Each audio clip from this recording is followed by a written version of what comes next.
Queridos irmãos e irmãs, o estudo deste trimestre foi espetacular, pois nos deu base para interpretar corretamente a Bíblia. Por isso, hoje eu quero fazer um resumo de cada uma das 12 lições que já estudamos e terminarei com um breve comentário da lição 13, encerrando nosso trimestre. Oremos, pedindo a orientação do nosso Deus. Querido Pai Celestial, obrigado porque temos a oportunidade deste momento para o estudo da Tua Palavra pela lição da Escola Sabatina. Pedimos a Tua orientação, a Tua presença conosco, em nome de Jesus. Amém. Lição número 1. A singularidade da Bíblia. Primeiro, a Bíblia é singular em sua produção. Não é meramente uma coleção de histórias, de cartas ou poesias. É uma perfeita unidade, progressiva e harmoniosa. E, diferenciando-se abismalmente de qualquer outro livro, a Bíblia foi escrita em aproximadamente 1500 anos, em 13 idiomas diferentes, em 3 continentes diferentes e por autores fantasticamente diversos. Segundo, a Bíblia é singular em sua preservação. Provavelmente seja o livro mais perseguido de toda a história do mundo. De fato, muitos tentaram proibi-la, destruí-la, mas seus esforços foram vãos.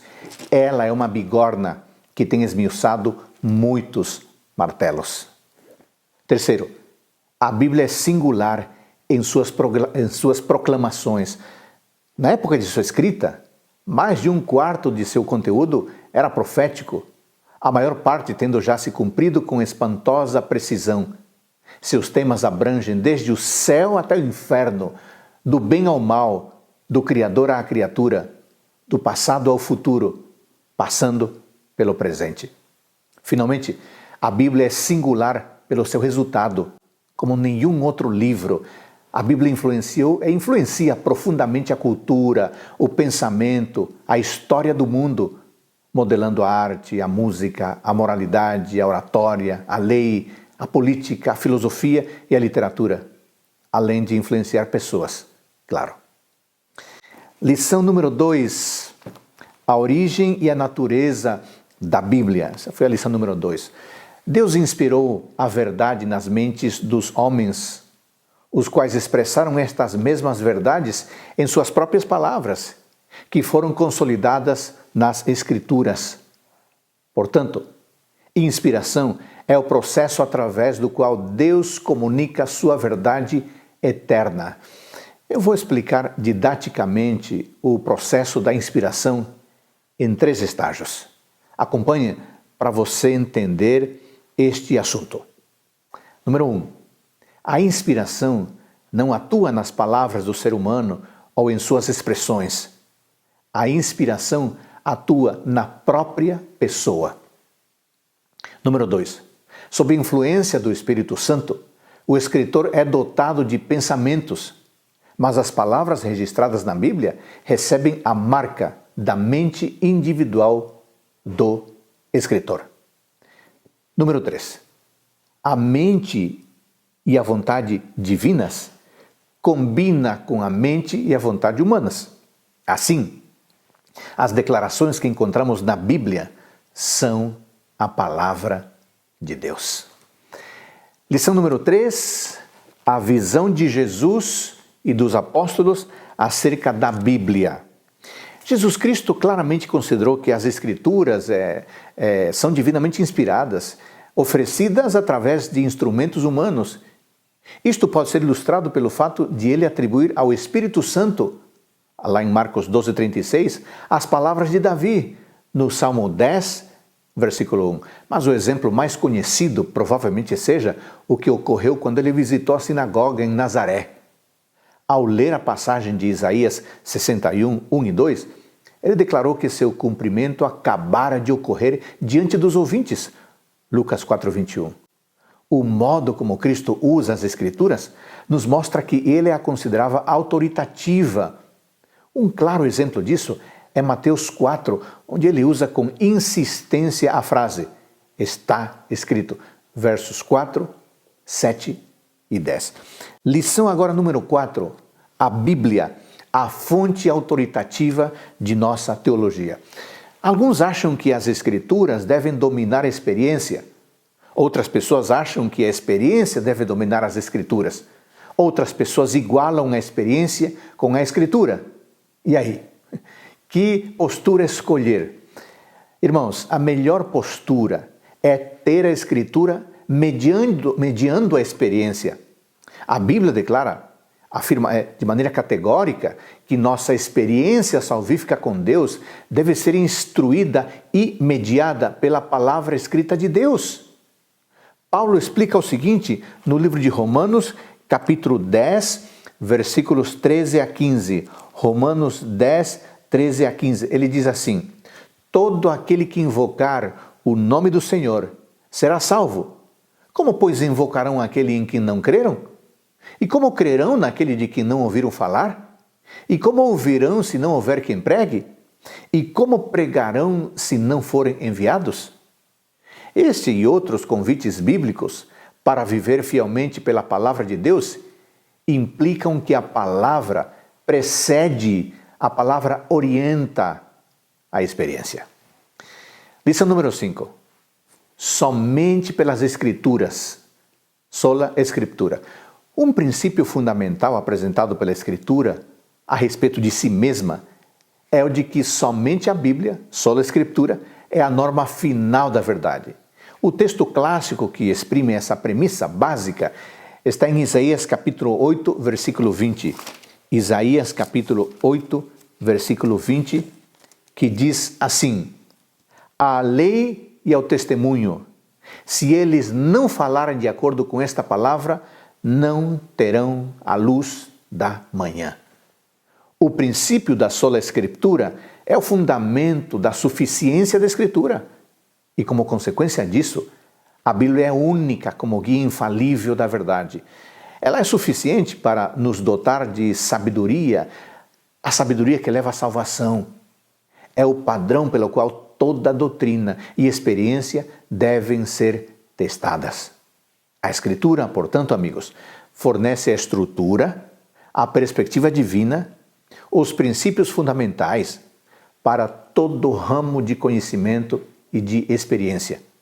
O conhecimento, a experiência ou a revelação adicional deve se basear no fundamento todo suficiente da Escritura e permanecer firmes, fiéis a este fundamento.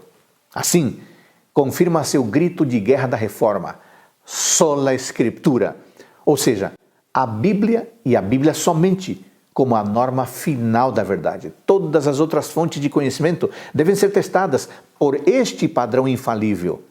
A reação apropriada que se espera do ser humano é de uma rendição total à autoridade máxima da palavra de Deus. E agora vamos ao resumo da lição número 6. Por que a interpretação é necessária? Irmãos, a interpretação é necessária por várias razões. Eu vou mencionar algumas delas. Número 1. Devemos aceitar o princípio de que ninguém conhece os pensamentos de Deus a não ser o Espírito de Deus, como Paulo ensina em 1 Coríntios 2:11. Consequentemente, somente alguém que tem o Espírito pode esperar adquirir uma verdadeira e satisfatória compreensão das Escrituras. Número 2. A essência da revelação de Deus, a verdade, é compartilhada por todos os que creem. Não precisamos de mais ninguém para completar, para complementar e nem mesmo para contradizer a mensagem do Evangelho. Número 3. A mensagem de Deus para nós é consistente. Em outras palavras, deveríamos interpretar as diversas partes das Escrituras de maneira que estejam harmonizadas com seus ensinos centrais. Finalmente, número 4, uma interpretação satisfatória da Bíblia requer uma predisposição submissa. O que nos motiva a estudar a Bíblia? É o desejo de sermos eruditos? É o desejo de sermos cada vez mais espertos no conhecimento bíblico? Considere o alvo, o objetivo do salmista. Salmo 119, versículo 34. Salmo 119, versículo 34. Olha o que o salmista diz: dá-me entendimento e guardarei a tua lei, de todo o coração a cumprirei. O desejo de guardar os mandamentos de Deus, a determinação de cumprir a vontade de Deus, este é o principal pré-requisito para se alcançar a verdadeira compreensão bíblica. Vamos agora ao resumo da lição número 7. Idioma, texto e contexto. Em 2 Timóteo capítulo 3, versículo 16, temos orientações claras a respeito da praticidade da Escritura. 2 Timóteo capítulo 3, versículos 16 e 17. Eu quero ler esse texto para todos nós. Diz assim: toda a Escritura é inspirada por Deus e útil para o ensino, para a repreensão, para a correção, para a educação na justiça, a fim de que o homem de Deus seja perfeito e perfeitamente habilitado para toda boa obra. Então vamos ver aqui. A Bíblia é útil para o ensino. O que está implícito é a atividade de comunicar conhecimento acerca da revelação de Deus em Cristo. Em segundo lugar, letra B, a Bíblia é útil para a repreensão. É preciso fazer advertências baseadas na palavra. Os erros em doutrina e em conduta devem ser refutados no espírito de amor. Os perigos devem ser realçados. Os falsos mestres devem ser expostos, a fim de que todo mundo perceba o erro das suas interpretações ou dos seus ensinos. Letra C, a Bíblia é útil para a correção. O pecador deve ser não só advertido a abandonar a vereda errada, o caminho errado, mas deve ser também guiado na verdade ou no caminho certo, no caminho reto. Isto também toda a Escritura é capaz de fazer. Letra D. A Bíblia é útil para a preparação na justiça. O mestre deve preparar seu povo. Cada cristão necessita ser disciplinado de modo que prospere na esfera onde a vontade santa de Deus seja considerada normativa. Este é o caráter do treinamento na justiça. Vamos para a lição número 8. A criação. Gênesis como fundamento, parte 1. Eu queria lembrar a vocês qual a importância de Gênesis capítulo 1, versículo 1. Esse texto extraordinário, esse texto fundamental, sobre o qual se constrói toda a percepção praticamente dos grandes temas bíblicos. Você conhece o texto? No princípio criou Deus os céus e a terra. Qual a importância deste versículo? Em primeiro lugar, esse texto fala do contraste entre o humano e o divino. As palavras iniciais da Bíblia traçam um claro contraste entre tudo que é humano, fugaz e finito, e aquilo que é divino, eterno e infinito. Gênesis 1:1 aponta para aquele que é sempre o mesmo e cujos anos não têm fim. Em segundo lugar, o texto mostra o início da matéria. Os materialistas buscam explicar o universo sem Deus e defendem que a matéria, a energia é eterna. Se isso fosse verdade, então Deus não seria necessário. Aliás, Deus seria desnecessário, mas é mentira que a energia é eterna. Gênesis 1:1 desmente isso. Em terceiro lugar, esse texto desfaz o panteísmo. A heresia do panteísmo despoja a Deus de sua personalidade ao difundi-lo por todo o universo, tornando-o o sinônimo da totalidade da criação. Esta heresia é negada e é refutada por Gênesis 1:1. Em quarto lugar, esse texto mostra algumas características de Deus.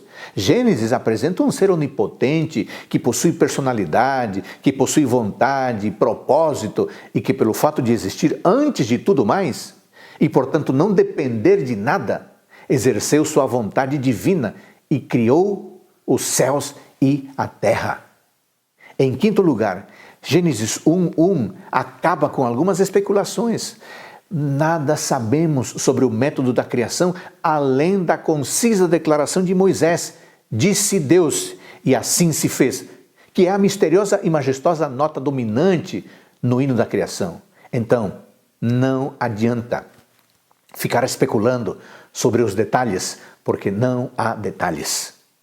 Em sexto lugar, este texto fala em fundamento. Muitas coisas estão alicerçadas no relato da criação, na verdade, todo o edifício das Escrituras. E isso deve levar o prudente pesquisador da Bíblia a submeter suas declarações às explícitas palavras do livro sagrado.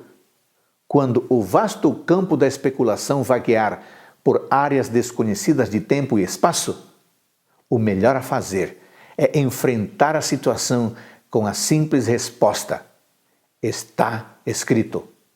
Sempre há segurança dentro dos limites protetores das aspas de uma citação da Escritura. Vamos agora para o resumo da lição número 9.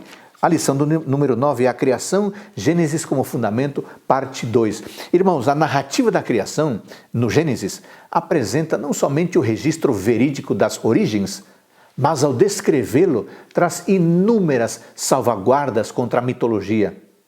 O relato utiliza determinados termos e motivos, empregando-os com significado e ênfase expressivos com relação à cosmovisão bíblica, a compreensão da realidade e a cosmologia da revelação divina.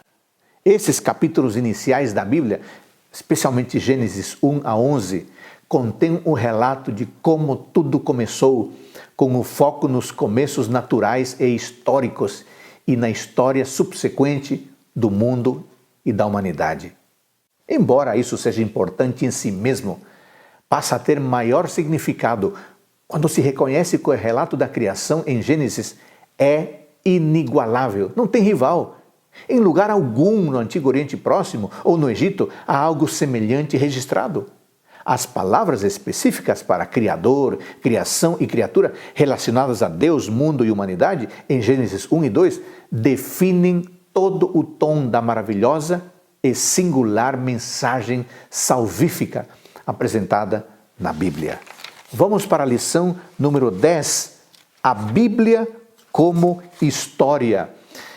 A descoberta dos rolos do Mar Morto é importante porque revela a detalhada proximidade entre o rolo de Isaías, cerca de 125 anos antes de Cristo, e o texto massorético de Isaías, produzido 1000 anos depois.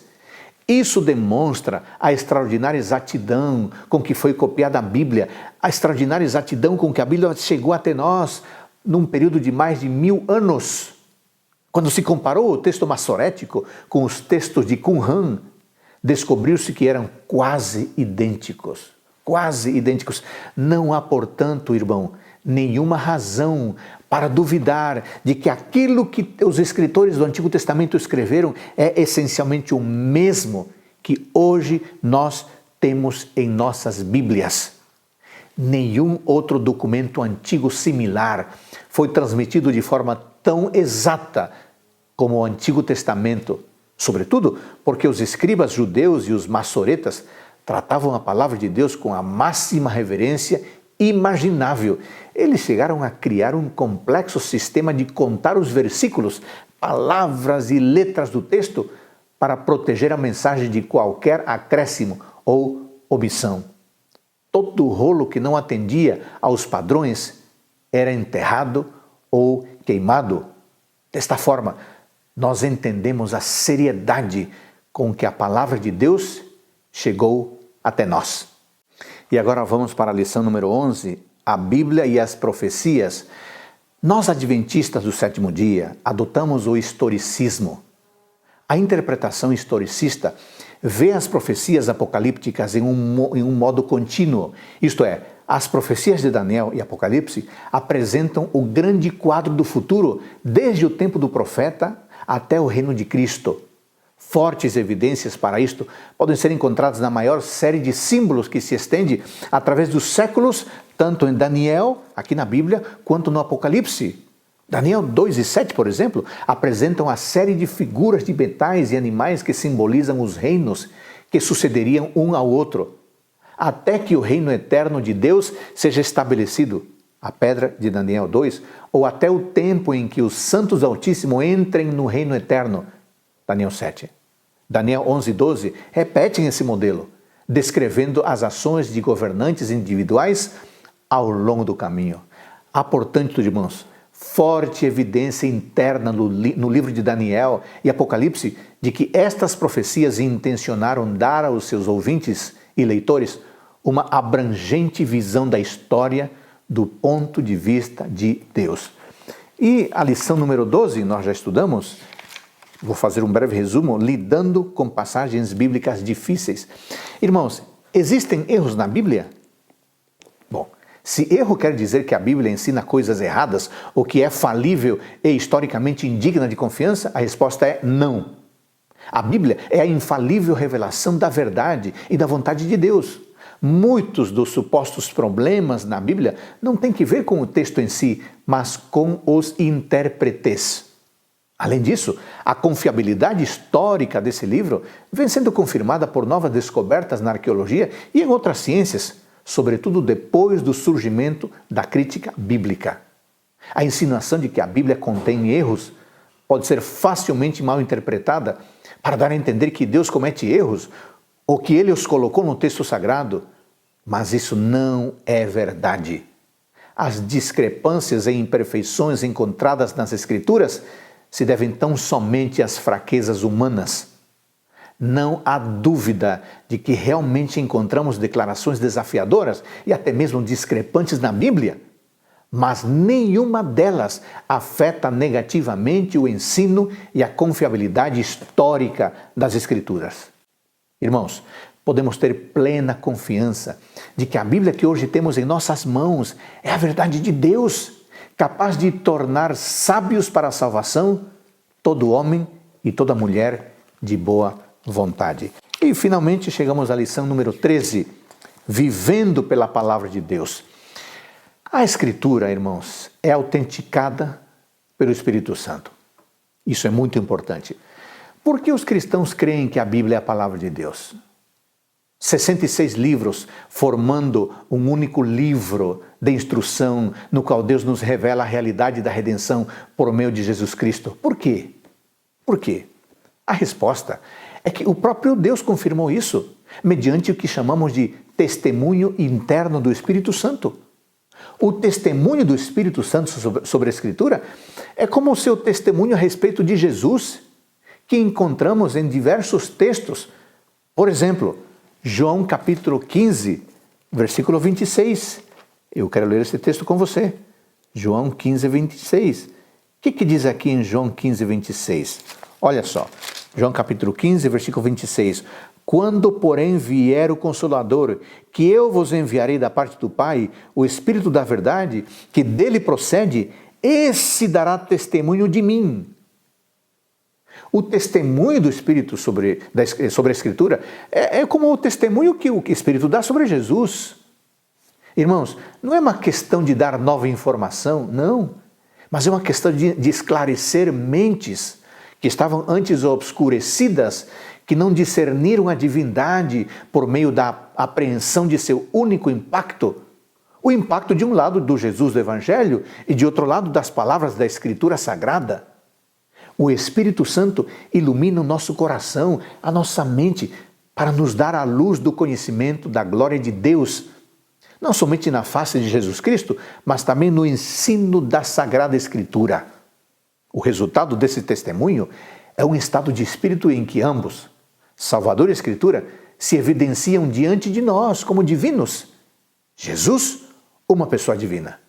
A Escritura, um produto divino, de um modo tão direto, imediato e impressionante, como aquele em que gostos e cores se tornam evidentes por se imporem aos nossos sentidos.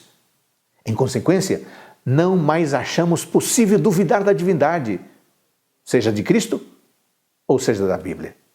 Assim, Deus autentica para nós a Escritura Sagrada como sua palavra, não por alguma experiência mística ou informação secreta, sussurrada às escondidas no ouvido interior de alguém, não. Mas sim por argumento humano, por argumento divino, aliás, por argumento que vem da própria palavra de Deus.